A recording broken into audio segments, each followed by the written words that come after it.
ملک میں ناانصافی ہو، جس ملک میں ظلم، جور اور جبر روا رکھا جاتا ہو، وہ ملک کبھی بھی آگے نہیں بڑھ سکتا.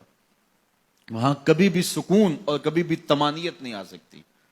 وہ ملک کبھی بھی اپنے پاؤں پہ کھڑا نہیں ہو سکتا جہاں انصاف کا دور دورہ نہ ہو. آج کل کہا جاتا ہے سستا انصاف. اسلام سستے انصاف کی بات بھی نہیں کرتا، اسلام مفت انصاف کی بات کرتا ہے.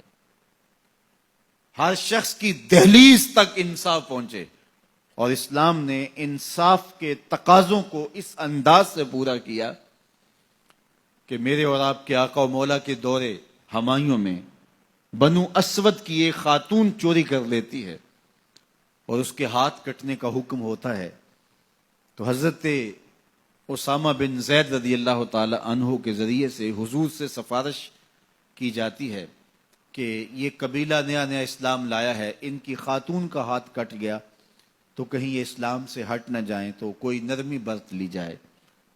تو حضور بلال حبشی کو ممبر بچھانے کا کہتے ہیں. لوگ جمع ہو جاتے ہیں تو آقا کریم ممبر پہ جلوہ افراز ہوتے ہیں اور فرماتے ہیں تم سے پچھلی امتیں اس لیے ہلاک ہوئیں کہ امیر اور غریب کے لیے الگ الگ انصاف کے تقاضے تھے ان کے ہاں.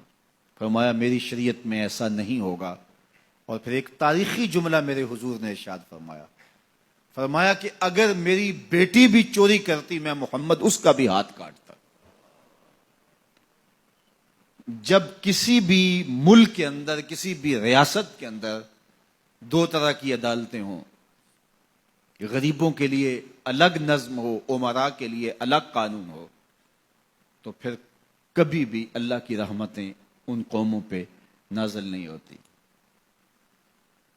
آج تو جیل کے اندر بھی الگ الگ خانے موجود ہیں، تھانوں کے اندر بھی غریب مار دیا جاتا ہے، اس کی کھال ادھیڑ دی جاتی ہے، وہ اونچا سانس نہیں لے سکتا، اور با اثر لوگ تھانوں میں بھی دامادوں کی طرح رہتے ہیں، اور وہاں بھی انہیں مہمانوں کی طرح رکھا جاتا ہے. اور عدالتوں میں جو ہوتا ہے وہ کسی زمانے میں کہتے تھے کہ وکیل کر لو، اب کہتے ہیں جج کر لو.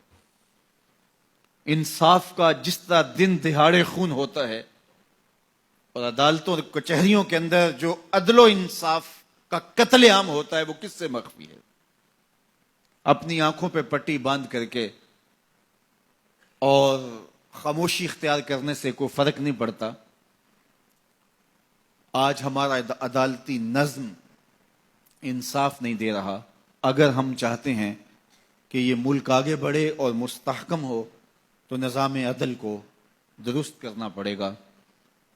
عدالت کے اندر خلیفہ وقت بھی کھڑا ہوتا تھا اور ایک ذمی بھی کھڑا ہوتا تھا، اور اس ذمی کو پتا ہوتا تھا کہ میرے ساتھ ناانصافی نہیں ہوگی، تو معاشرہ پرسکون ہوتا تھا.